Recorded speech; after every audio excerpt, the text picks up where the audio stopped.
खोलते हैं goods purchase and sales की। अगर हम गारमेंट्स की शॉप खरीद रहे हैं, खोल रहे हैं, तो उसके लिए सबसे पहले आप क्या करोगे? असेट्स परचेज करोगे। ठीक है, असेट्स परचेज करिए आपने। और जब असेट, अब ये बात आपको ये भी बता दूं कि ये जो कंसेप्ट चल रहा है किस चैप्टर के लिए चल रहा है? चैप्टर के लिए चल रहा है आपका अकाउंटिंग इक्वेशन। कौन से चैप्टर के लिए चल रहा है? Accounting equation. अकाउंटिंग इक्वेशन में आपको इन छोटी छोटी बातों को ध्यान रखना है। इसको करने के लिए एक्चुअल में आप किसी भी बिजनेस स्टेटमेंट को बिजनेस स्टेटमेंट मत समझो, ना ही एक न्यूमेरिकल समझो, उसे समझो एक एग्रीमेंट। दो व्यक्ति के बीच में एक एग्रीमेंट हो रहा है। वो एग्रीमेंट क्या हो रहा है भाई? असेट्स परचेज करें। असेट्स अगर आप परचेज करने जा रहे हो तो आप दो कंडीशन अप्लाई होंगी।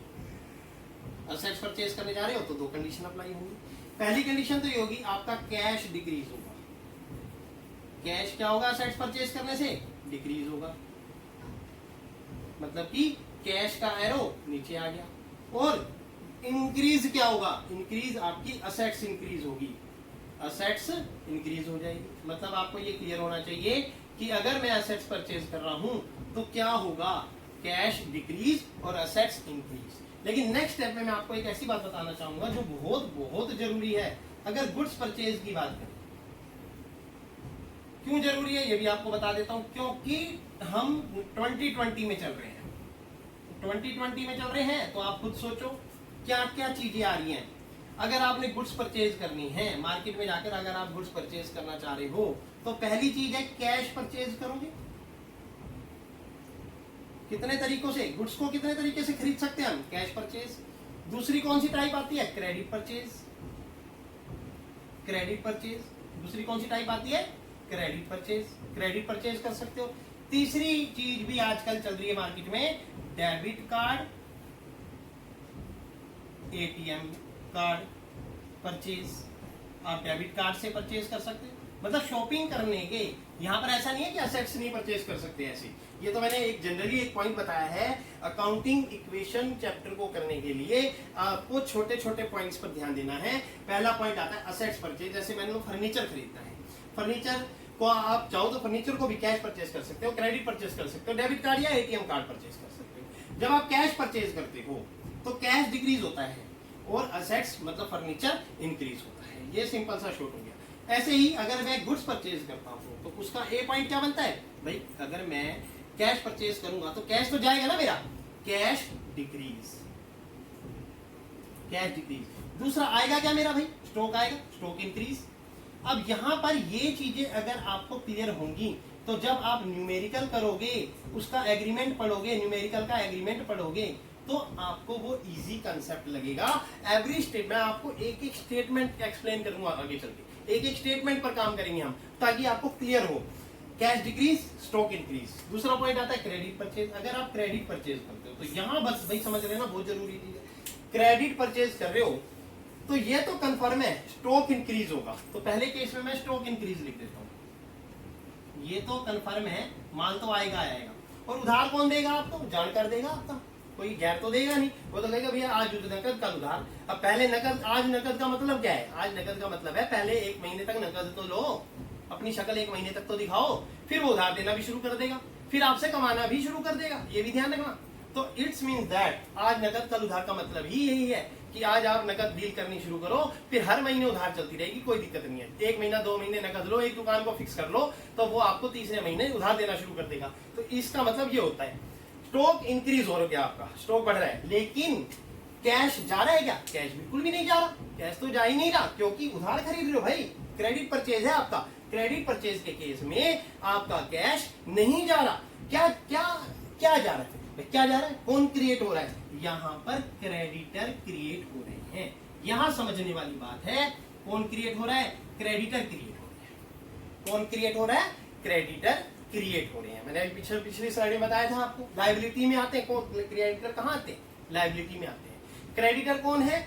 जो आपको, जिसको आपको पैसा देना है, जिससे आपने उधार माल खरीदा, जिसको आपने पैसा देना है, वहां पर क्रेडिटर क्रिएट हो रहे हैं। तो ये समझने की बात है। अच्छा, लास्ट पॉइंट जैसा कि बताया, मतलब कहने का ये हुआ गुड्स परचेज ऑन क्रेडिट।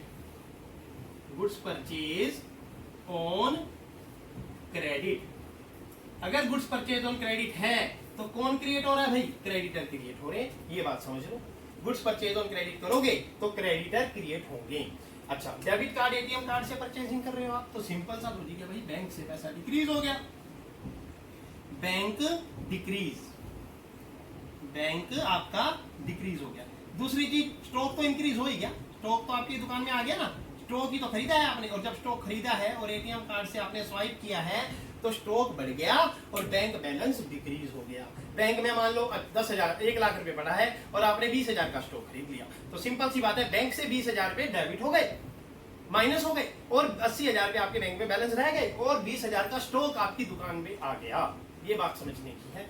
ये नेक्स्ट स्लाइड थी हमारी, गुड्स परचेज ऑन क्रेडिट, और असेट्स परचेज के ऊपर भी ये तीनों सिस्टम अप्लाई होते हैं मार्केट में। एक क्रेडिट कार्ड परचेज भी होता है, वो भी मैं आपको बताऊंगा। अगर आपके पास क्रेडिट कार्ड परचेज है तो उसमें कंसेप्ट बढ़ गया। क्या से बढ़ गया ये भी सुन लो। स्टॉक इंक्रीज हो गया, कंफर्म है, बट आपका बैंक बैलेंस कम नहीं हुआ। जो एक्चुअल में आपका अपना अकाउंट है डेबिट कार्ड एटीएम कार्ड वाला, वो कम नहीं हुआ। ये कौन सा बैंक कम हुआ? जिससे आपने क्रेडिट कार्ड अप्लाई ले रखा है, वो क्रेडिट कार्ड का अकाउंट कम हुआ, और वो फिर नेक्स्ट 6 इंस्टॉलमेंट में, 3 इंस्टॉलमेंट में या 50 डेज के टाइम पीरियड में, लॉगिन पीरियड में आपको वो पे करना है। तो ये होता है credit purchase, credit card purchase. तो यहां तक आप नोट कर सकते हो, इसका स्क्रीनशॉट लेंगे। अगला क्या कंसेप्ट है? अभी हमने क्या सिखाया आपको? गुड्स परचेज कैसे करता है एक बिजनेसमैन अपने शॉप पर स्टॉक इकट्ठा करता है। तो वो कहां से करता है? वो आपको बेचने के लिए कहीं ना कहीं से तो इकट्ठा करता है। वो एक बिजनेसमैन, अब इधर मैं थोड़ा सा टर्म बता देता हूं, फिर हम गुड्स को सोल्व करेंगे। एक बिजनेसमैन बिजनेस करने के लिए वो क्या करता है भाई? बिजनेसमैन डिस्ट्रीब्यूटर से, होलसेलर से,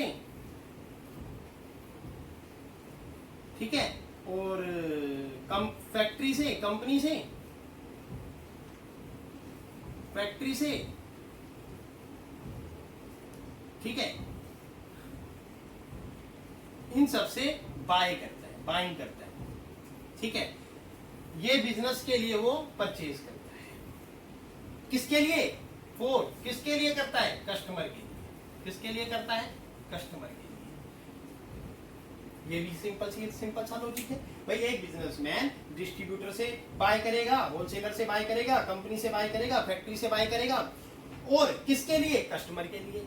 यहाँ कॉस्ट प्राइस पर, यहाँ पर गुड्स जो परचेज करेगा वो goods purchase on CP, cost price, ये सबको पता है। और यहाँ पर कस्टमर को सेल करेगा goods sold on SP. Sold कैसे करेगा? वो सेलिंग प्राइस पर सोल्ड करेगा। ये भी बात कन्फर्म हो गई आपको, ये भी समझ आ गया।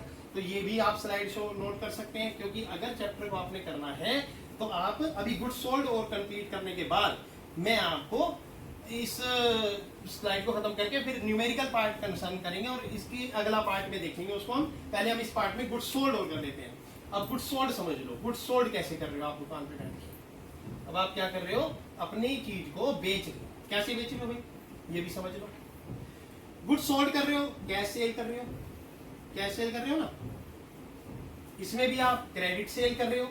जैसा कि मैंने बताया कि असेट्स में बहुत सारी चीजें हैं। असेट्स में कैश है, बैंक है, फर्नीचर है, गुड्स है, स्टॉक है, डेटर है। यहाँ डेटर क्रिएट होंगे। जब क्रेडिट सेल होगा तो वह व्यक्ति जिसको आपने उधार माल बेचा है वो आपका कौन बन गया? डेटर बन गया। जिससे आपने खरीदा था वो कौन बन गया? आपका क्रेडिटर बन गया। सिमिलरली तीसरा है डेबिट कार्ड कम एटीएम कार्ड। एटीएम कार्ड अब 3 माध्यम से हम सेल करने जा रहे हैं। तो जब आप सेल करोगे, कैश सेल करोगे, तो सिंपल सा लॉजिक है भाई, स्टॉक तो डिक्रीज होगा ही होगा। जब चीज बेचोगे तो क्या चीज जाएगी आपकी दुकान से? स्टॉक चला जाएगा। एरो नीचे आ गया। बी पार्ट क्या बढ़ गया? कैश इंक्रीज हो गया। क्या इंक्रीज हो गया? कैश इंक्रीज हो गया। तो एरो ऊपर चली गई। तो ये बात समझने की है। दूसरा पॉइंट, अगर हम क्रेडिट सेल करते हैं तो ये कन्फर्म है, जब एक मेरा क्रेडिट सेल किसको करूंगा भाई? किसको करूं? उसी को करूंगा ना जो मेरा जानकार आएगा। मैं किसी को गैर को तो करूंगा नहीं, वो तो भाग जाएगा, तो फिर मेरे को तो लॉस ही लॉस हो जाएगा। तो दुकान चलाने के लिए भी दिमाग का इस्तेमाल करना है, अकाउंट मेंटेन करने के लिए भी दिमाग का इस्तेमाल करना है। जब मैं न्यूमेरिकल पार्ट कराऊंगा तो आपको एक एक स्टेटमेंट का एक एक पॉइंट क्लियर करके क्लियर करूंगा कि हाँ यहाँ कैसे अकाउंट मेंटेन होता है। और ये अकाउंट मेंटेन करने के लिए आपने एवरी स्टेटमेंट को स्टेटमेंट नहीं समझना, दो लोगों के बीच एग्रीमेंट समझना है। पर एग्रीमेंट समझोगे तो आपका दिमाग काम करने लगेगा, आपका माइंड चलने लगेगा। अगर आपने एग्रीमेंट ना समझकर उसको क्वेश्चन समझा, न्यूमेरिकल समझा और अकाउंट्स को एक मुश्किल चीज समझा तो बहुत मुश्किल है, अदरवाइज बहुत आसान है। बस आपने एग्रीमेंट समझना है। समझौता किसे कहते हैं? एग्रीमेंट। ठीक है, कॉन्सेंट्रेशन, दो जनों के बीच में जो भी वो लग रही है, एग्रीमेंट हो रहा है, सारी चीज क्रिएट हो रही है, जो अभी आपके दो जनों के बीच में एग्रीमेंट हो रहा है उसको आपने नोट करना है, समझना है। जब हम आपको न्यूमेरिकल पार्ट कराएंगे तो वहां आपको समझ आएगा, वहां आपको क्लियर होगा। क्रेडिट सेल क्या है भाई? अब उधार माल बेच रहे हैं, उधार माल बेच रहे हैं तो स्टॉक तो जाएगा ही जाएगा, ये तो कंफर्म हो गया। स्टॉक आपका डिक्रीज होगा भाई, स्टॉक डिक्रीज होगा, एरो नीचे, स्टॉक कम हो गया आपका, बट बढ़ा क्या? पैसा तो आया नहीं। क्रेडिट सेल करने पर, उधार माल बेचने पर क्या कोई कैश देगा आपको? 1 रुपया भी नहीं देगा। क्यों? आपने तो पहले ही कह दिया भाई क्रेडिट सेल है, उधार है, ले जाओ बेशक। आप जान करो, याद आते रहेंगे पैसे, पर कब आएंगे? 1 महीने बाद, 2 महीने बाद, 3 महीने बाद, कब आएंगे ये नहीं पता।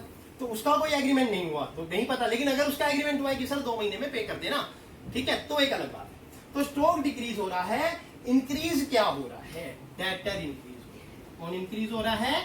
Debtor increase. यहां ध्यान देने वाली बात यह है, तो डेटर कब इंक्रीज होते हैं? Goods sold on credit, goods sold on credit. जब हम उधार माल बेचते हैं तो डेटर इंक्रीज होते हैं। एक last point, ATM card, debit card, increase का एरो कहां जाएगा? ऊपर जाएगा, ये भी ध्यान रखना।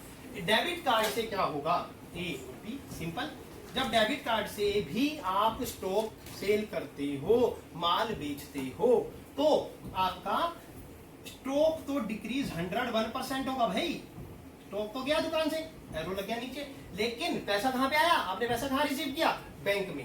Bank balance increase, bank balance increase. यहां पर ये बात समझ लेनी जरूरी है। तो आज की क्लास में आपको इतना बताया गया है। कल मैं आपको इससे रिलेटेड न्यूमेरिकल पार्ट समझाऊंगा और वो उसको आप बड़े ध्यान से सुनना और ध्यान से समझना, आप बहुत एंजॉय करोगे। आप इस चैनल को सब्सक्राइब करते रहोगे तो आपको टाइम टू टाइम ये मिलते रहेगा।